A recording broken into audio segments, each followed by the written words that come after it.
যারা এখানে ট্রিটমেন্ট নিতে আসতেছে অতিরিক্ত ওষুধ নিয়ে তারা রাখতেছে এবং এই ওষুধগুলো এক্সরে করার জন্য সবাইকে বিশেষ করে যদি কেউ যদি বলছে যে আমি স্টুডেন্ট এবং এই সাধারণত ওটি বয় ওটি পাশে রেগুলারের দৈনন্দিন অবস্থা প্রত্যেকের কাছ থেকে আলাদাভাবে টাকা নেয়। যে হওয়ার পর আমরা যখন কথা বলা শুরু করেছি একটু কমেছে, কিন্তু প্রত্যেকটা স্টাফ যারা এখানে থাকে, যার ফলে মনে করেন যে আমাদের এটা তো আমরা পরিবর্তন করতে পারবো না।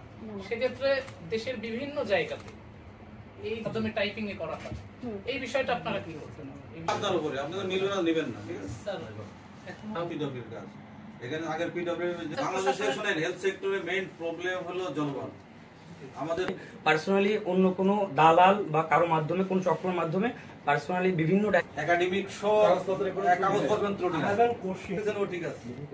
এই প্রশ্ন আমার কাছেও আসছিল যে উনি আসলে আমার এই ওষুধ দেখে নেন, উনি করলো কি আমার প্রেসক্রিপশনের উপর লিখে দিয়ে এই তোমার ওষুধ দেখে তুমি যাও।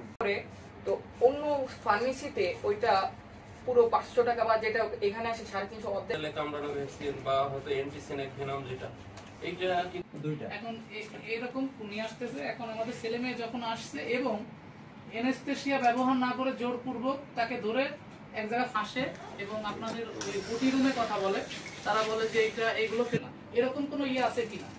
ভায়োলেন্টটা তো সবাইকে ব্যবহার করা যায়, তো এসব আমাদের 9-6 করে বোঝানোর চেষ্টা করতে, কিন্তু তাও করানো হয়নি এবং এটা ভেতরেই ছিল। আমরা যখন এগুলো নিয়ে বলতে গেছি কমপ্লেইন করতেছি।